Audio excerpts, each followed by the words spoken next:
Welcome to Do You Ever Wonder? The show that brings you answers to many of the questions that you may have, but with no one to ask.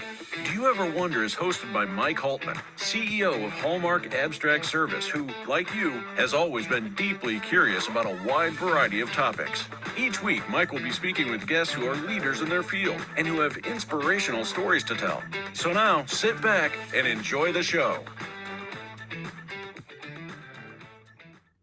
Hi, everyone. Welcome to another edition of Do You Ever Wonder? And today's topic is something that I've always wondered about, and I call it, well, temporarily, I'm calling it Death, the Final Frontier. Of course, we will have another name, but to honor the occasion, I wore black because I think that's appropriate. Although, if you ever watched any of my other interviews and discussions, I wear black there too. But for the purposes of death, I'm wearing black. And I'd like to introduce and welcome Adam Novak. He is the director of Jerusalem Funeral Chapters on Long Island, and he's great at what he does. Welcome, Adam. Thank you, Mike. It's great to be Absolutely. here. It's Jerusalem Memorial Chapels, and we're located in Levittown, on Hempstead Turnpike, Levittown. We're about the building's about 9 or 10 months old, but the business is about 5 years old. And it's funny you wore black for that, and symbolically, I never wear black because I feel what we've built is the antithesis of what other funeral homes are and what Okay, you would expect for other funeral homes to be. that's So that's great. And so I wear blue, I wear colors, I wear well, all sorts of things all the time, I would other than black. suggest I would probably suggest you not wear a Tommy Bahama, uh, you know, Hawaii shirt. But you never know. For some It people, it might be good. depends on the family we're serving at the time. Absolutely, I I had might. I had a funeral where they asked every guest that attended to wear a Giants jersey You know because what? the deceased was Li- a huge Giants fan. So I um, told my kids, so I watch comedies on TV and I have a huge belly laugh. And my son, when I'm not knowing it, takes videos of me doing that. And I said, when I tell my family, although they don't really like it, I said, I would like to have that on an endless loop during my funeral because you know what?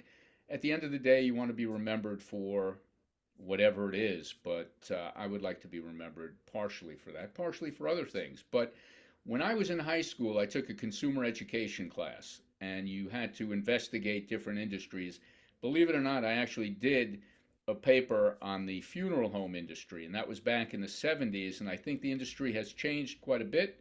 Back then, they would do some things to, beef up what a family would spend. And I think today it's not quite like that.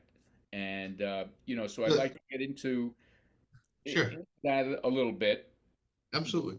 but I would So also, before we okay. do that, so when kids are born and growing up and they're 10 years old and your grandpa says, "What do you want to be when you grow up?" Usually it's a baseball player, certainly not a title insurance guy, and I would imagine a funeral home director would not be high on that list either. How did you land and become a funeral director and actually the builder of a funeral home?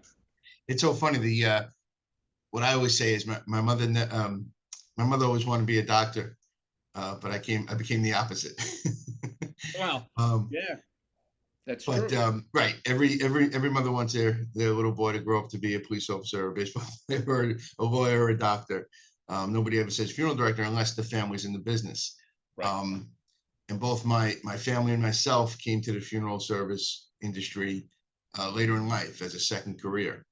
Um, and I'm not sure how many people know this, but my first career was on Wall Street as a stock trader. And where I started was clerking for a man named Mike Holtman, and that's how I met you. And we spent some time together at the same trading firm. Yes, sir. But I liked it, but it wasn't my passion, and it wasn't what made me feel right. And I bounced around after that, doing a couple other things. And my father had opened up another funeral home, and he said, "Why don't you come help me there?"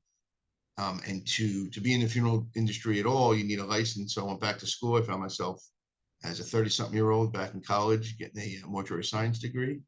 And as a businessman, I fell in love with the business side of it. As a forward-thinking person, you say that the funeral homes in the 70s are different now. When I was going through school and interning at different places and seeing how people ran their funeral homes, they did not change.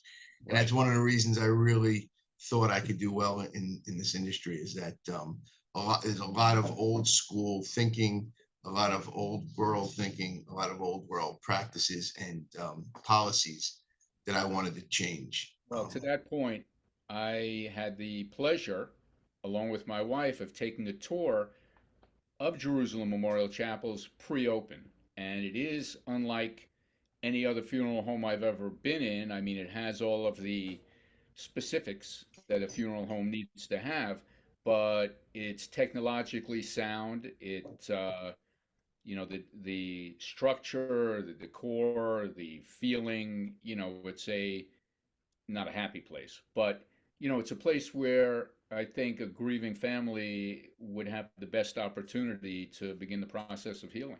How did you Thank, thank you for design it? recognizing that. Wait, I'm sorry? I said thank you for recognizing that. I know, thank you for saying that, because um, our Absolutely. our purpose for it is like what you said, is when you walk into a funeral home, I want to take a small something off the family's shoulders, not add to it. So when you walk in, everybody knows why you're here. The decor, the look, the feel shouldn't be a reminder of that. It should be the opposite. So we chose light, for those who haven't been here, we chose light earth colors, high ceilings, a lot of natural light that comes in, open, airy spaces, just a place where you don't walk in and have your shoulders slump and feel like you're there for that reason. Right. Everybody knows why they're there, but we don't want to remind them in the decor.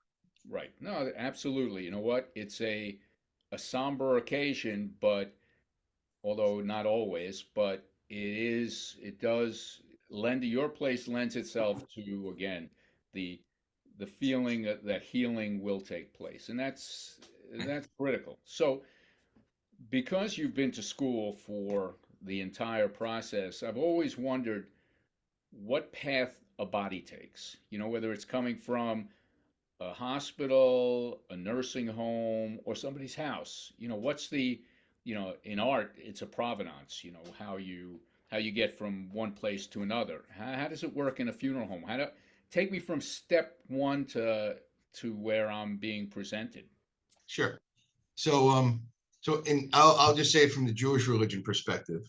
So when someone passes away in a hospital or a nursing home or a hospice center, um, the family's informed, and then the family will call the funeral home. They'll call me. Um, and once that happens, we work quickly to try to secure clearance for the body to be picked up. So myself and my directors will go to the hospital or the hospice center or the nursing home and go through the process of having it cleared, and then bring the body back to the funeral home. Do you have a problem getting clearance? Well, when I say clearance, there's a few steps that have to be taken. The hospital has to prepare the body in a certain way, remove certain things from the body that might have been attached, medical apparatuses, those sort of things. Usually they don't want the funeral director to bring what's called a stretcher, the apparatus used to transport the body out of the hospital up to where the room is. So they'll remove the medical apparatuses, clean the body a little bit, and then bring the body to the morgue area for us. And the last step is the doctor on call, the doctor who pronounces, has to certify the death. So once that happens, that's when it's cleared and we can come and pick the body up. So no matter what time of day or night, we're on the phone right away, gently nudging the medical staff to get that stuff done as soon as possible. Because what I tell all my families is I don't want anybody staying in the hospital areas longer than they have to. So the body is picked up, brought back to the funeral home. At Jerusalem Memorial Chapels, we have two preparatory rooms, or two rooms the body will go to, each with a separate refrigeration unit. So in the Jewish religion, we don't use any sort of chemical preservation. So as per New York state law, if you don't use chemical preservation, you must use refrigeration. So the body will be then placed in a refrigeration unit. Like I said, we have two preparatory areas, one for non-religious preparation, where the funeral director will wash and bathe and dress the body, place the body in the casket, or religious preparation, where we have what's a burial mikveh, which is a religious tub where the body is ceremonially bathed and prayed over while the bathing and the washing takes place, then dressed in a ceremonial shroud and placed in the casket, what's So called Hever Kadisha. I got to tell you, so, I asked you for the pathway, and I wanted to know the pathway because, you know, I think people are always wondering how you got from point A to the casket in the ceremony in the room, and it's like, but now that I asked, I almost feel like I didn't want to ask because, it's stark. It really is the final destination, and you know, I I think you must love what you do to to be in that environment. So now a family comes in, there's different levels of grieving, there's Mhm. different levels of need. And you always talk to matrimonial attorneys and they say, I'm part psychologist and part attorney. You dealing with what you're dealing with, I mean the psychology part, the and I've been in funeral homes where you don't necessarily feel that empathy, where you don't necessarily feel you know, the emotion of the funeral director. But, how do you deal with families? So first, our policy here is never say no. There is no no. Everything is possible.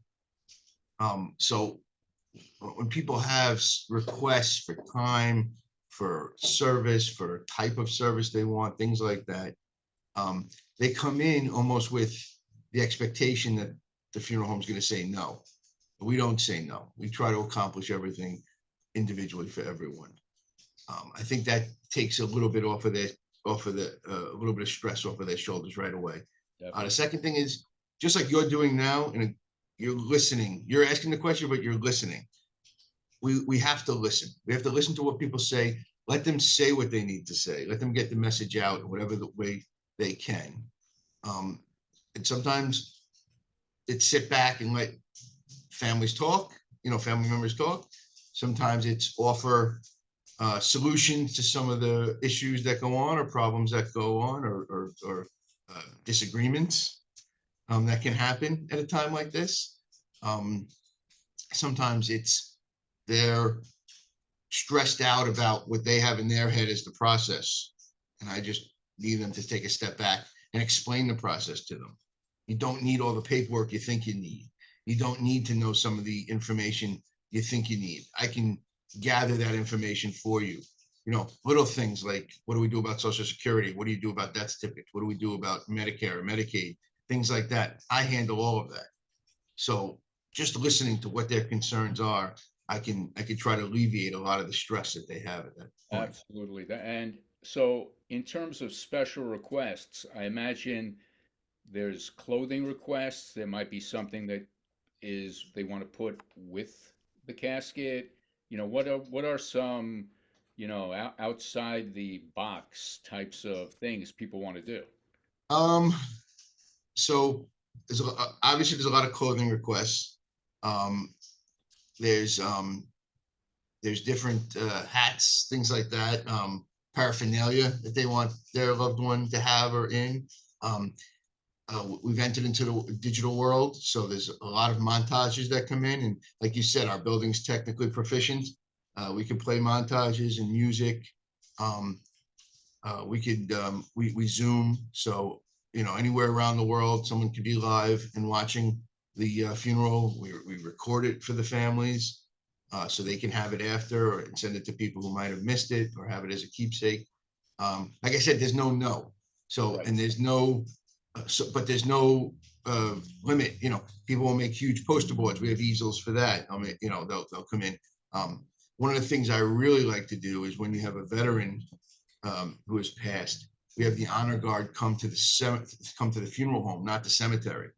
The reason I like that so much is most people after the chapel service don't go to, friends Right. and family don't always go to the cemetery. Right. But at the chapel, everybody's there, and it's such a beautiful ceremony. Why can't everybody see it? So now, I'm involved with a combat veteran charity. Where do you have a connection to get the honor guard? So I like anything else, I have to go through the proper channels. There's honor guards that are for each branch of the military stationed locally, some on Long Island, some in the 5 boroughs that will come out and hopefully perform for us. The other day we actually had a real bugler, which was really nice. Because Yeah. sometimes you get the recording, but Yeah. you can No. tell the true bugler is really nice. Yeah. That's not easy to do. So, Right. you've been through a lot of the ways you differentiate, and I've been to, I've had to bury my parents. I've been to many funerals. And there are standard funeral homes that are out there. How do you differentiate? I mean, you've talked about technology, you've talked about never saying no. What other ways we've talked about the ambiance of what you offer. What other ways do you differentiate, if any? Sure. Yeah, no, we do. You don't have to come to the funeral home. You said when a family comes in to make arrangements. I've made arrangements at someone's house, at Starbucks. I made arrangements for a funeral in Florida in a pool. I had a friend of mine who lived in the same town. He calls me up. Unfortunately, my father just passed. I said, I'm so sorry. He says, I want to, I'm in Florida though. I can't do anything right now. I said, where are you? He said, Hunter's Run. I said, I'm in Hunter's Run. He said, all right, I'll meet you at the pool. And we sat in the pool and talked and just talked. And that's what he needed. He needed to just sit there and talk and, and get it off his chest of what he wanted. So that's the first thing is there's no has to. You don't have to come into the funeral home. My website is set up. You can see caskets on there. 4 years ago, I went to the casket company's warehouse and I brought a rotating base and a high-speed camera. And we took 360-degree images of all of the caskets we stocked. And now we have that on the website where you can twist and turn it and focus in on it and really get a sense of what the casket looks like. And on the website, you include pricing? Of course, yes. Because Um, in the 70s, that was one of the things that a funeral home would do. They would have a room. The most expensive casket would be where you walk in, and nobody wants to walk through a casket room. So, Right. yeah, no, that's great Right. that you have prices. And we've structured our business. We're not dependent on a casket sale. And 46% of our sales are the least expensive casket. In the Jewish religion, the most modest choice is actually the most religious, the plain pine, the most traditional. So I'm a self-loathing casket salesman. I'm a terrible casket salesman. I just can't do it. We have a room too. Listen, some people just need the physical caskets in front of them.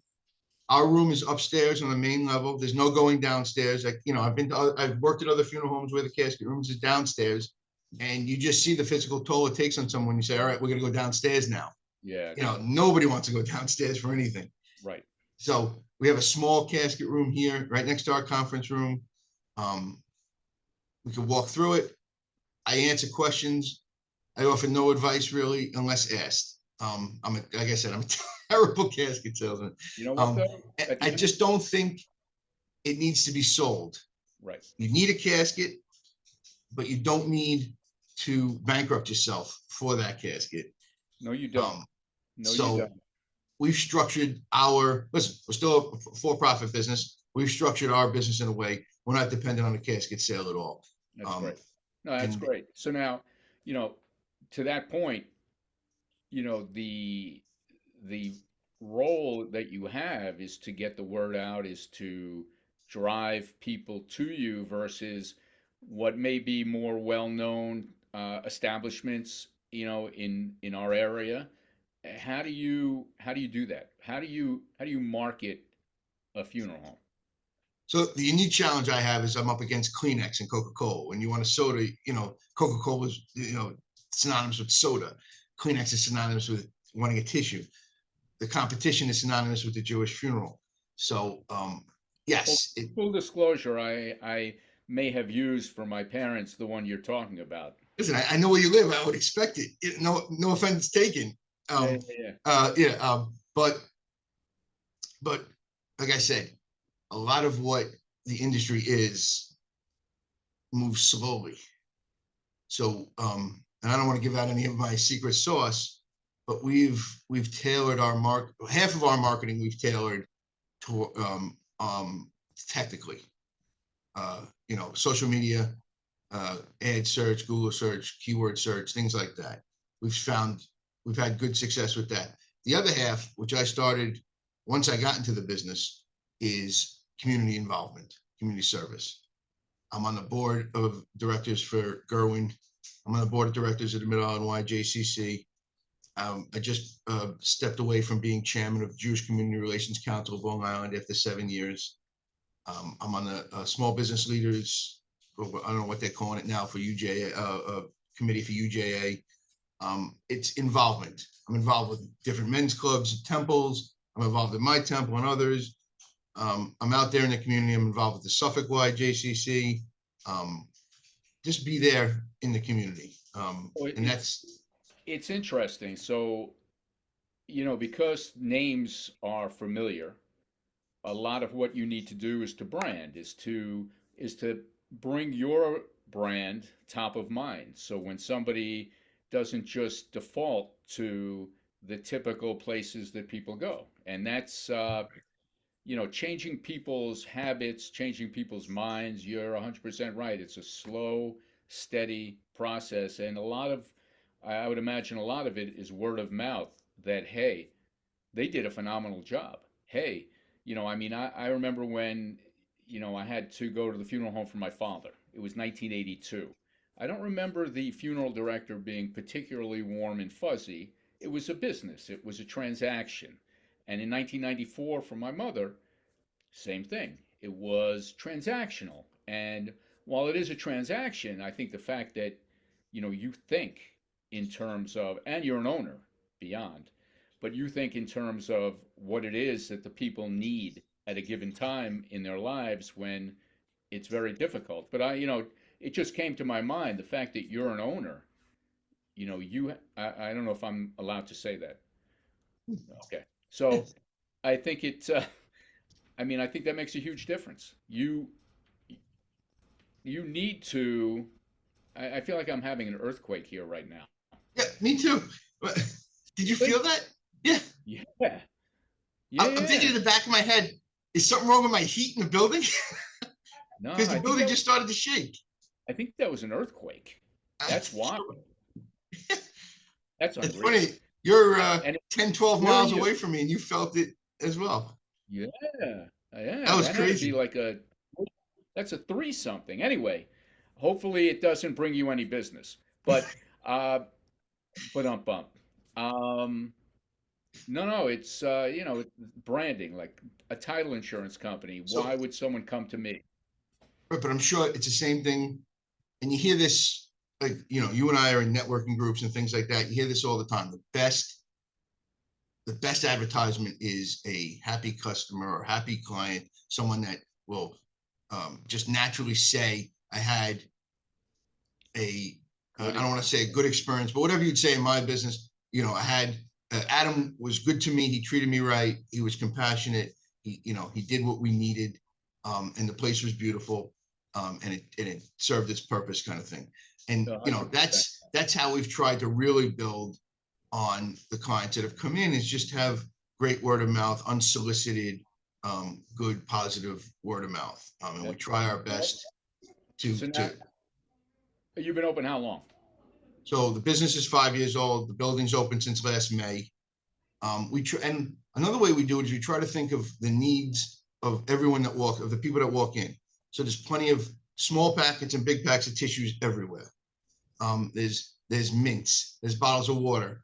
We brew coffee. I'm a fanatic about coffee. We brew coffee for our clients. We have 16 types of teas and a dedicated hot water. No, but those little creature comforts are what sets us aside and helps people relax. We had a family yesterday come in, and they said, "Oh, do you have decaf coffee?" Yes, we do. Oh my gosh, I'd love I don't want to do anything until I have a cup of decaf. It's wonderful. So she had a cup of decaf, and she liked it, and it was good coffee. And B, it relaxed her a little. It made her more comfortable being there at the moment. You know what? It's the little amenities. So I play golf at a place, and they don't have any amenities. And it's like if you had a little amenity, like providing coffee, providing, it's not a big thing, but it is something people take away. I mean, again, not to, you know, go back to my experience, but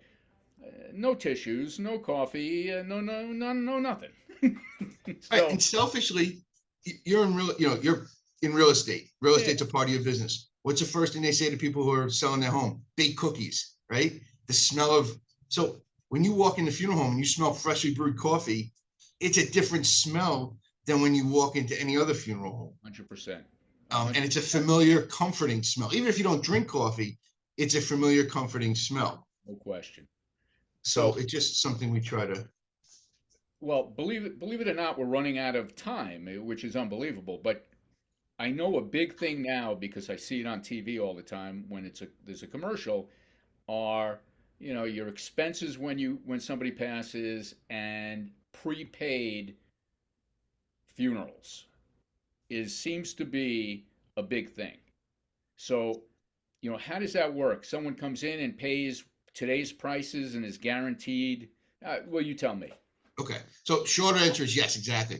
Long answer is so we belong to a New York State pre-planned trust. And New York State has the strictest rules in the country for funeral homes. So I recommend everyone who's ever going to, no matter where you live, if you're going to be buried in New York State, you do your pre-plan with a New York State funeral home, whether it be me or anybody else. So that's first. Second, so it's a trustee that holds the money in trust for the purpose of paying the final expenses. In New York State, burial insurance is not permitted. So this is the only way to kind of plan ahead. So what you do, healthy young man like yourself says, I want to be forward thinking and want to plan ahead. So you're making vital financial choices at a time when you don't have a weight of a death on your shoulder. You're being charged today's prices and guaranteed those prices in perpetuity. And you have 5 years to pay into the fund up to the amount you decide. So let's say the funeral is $8,000. It's $1,000 deposit to open the account. It's an FDIC insured account in your name. It's revocable. So at any time you can take the money back. It's fully transferable. So you need a funeral director, a licensed funeral director, to structure the contract. But if you walk out of my funeral home and say, I just didn't like that guy, I have to shine his shoes or the way he wore his hair or anything, it's fully accepted in any funeral home in the state. Conversely, if you walked into a different funeral home and already had your pre-plan and said, wow, I really like Adam, I'd love him, eventually to do, whoever's funeral, it's fully transferable to me without any work done by the family. You just come to me instead of someone else. So The now, funeral home doesn't get a dime until they provide the trustee with a certified death certificate and a funeral bill. so you said insurance is not allowed. So I know if I buy life insurance today and die tomorrow, they pay off. If I give you $1,000 deposit with an $8,000 funeral and I die, God forbid, of course, tomorrow, that thousand is all that's there, and my family Right. has to So, come up with the so you have rest. 5 years to pay into it. If God forbid something happens within that 5 years, the estate owes the difference between what's been paid in and the $8,000. Right. The guarantee is still there. And we made the decision to have fully guaranteed contracts. So there are portions of the funeral bill that aren't profit centers for the funeral home. The cemetery costs, even though you might own a grave, there's a cost to open the grave. The rabbi's honorarium or clergy honorarium payment to the rabbi, death certificates, gratuities, things like that. Funeral home doesn't profit on, but we guarantee those prices from day one. So Right. if the New Montefiore right now, opening the grave is $1,680. 10 years ago, it was probably $900. But if you did it 10 years ago, you're not you're not asked to pay the difference. That's guaranteed in the Who contract. eats that? What's that? Who eats the difference? The funeral home. Ah, okay. So, that's my cemetery. That's where Oh, okay. that's where I'll be spending my eternity. Right next to the fortune offs.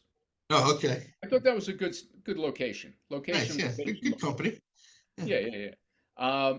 So we've run out of time, Oh, but if somebody wanted to reach you, how would they do that? so they can go on my website. It's JM Chapels with an S, jmchapels.com. They can give me a call at 516-418-7000, or they can email me at adam@jmchapels.com. Fantastic. And if there's anything that you want to add, we should do this again sometime in the future because I think it's fascinating. If there's any innovations that come up. So I think the best part about doing this with you is uncovering the unknown. And I think that's my industry. And I would say the same for yours, being a home buyer, uncovering what goes on behind the scenes when there's not a need puts everybody's fears at rest a little. Hopefully someone will listen to this and hear a little bit about it and not be as fearful of having to, obviously you're fearful of losing a loved one, but fearful of knowing about the process. And the same with, title insurance. I remember hearing what I had to pay and be like, why? Nobody explains to you the whys when you're going through it at times, or the people I dealt with. Now, I didn't know about Hallmark at the time. Listen, when you do a podcast, do you ever wonder about title insurance? I'll be your first guest. But in any event, thank you for coming on. This was great. Thank you for having me. And I look forward to having you on again. Yeah, I'd love it. Thanks, Mike. This is great. Terrific. Hold on. Okay. Thank you for listening to Do You Ever Wonder? And we hope that you enjoyed the show. Next week, we will have another terrific guest telling their story. And if there are any specific topics you'd like to hear more about, please don't hesitate to let us know. Our curiosity, like yours, knows no bounds. Please subscribe and like and share this episode on your social media. See you next week.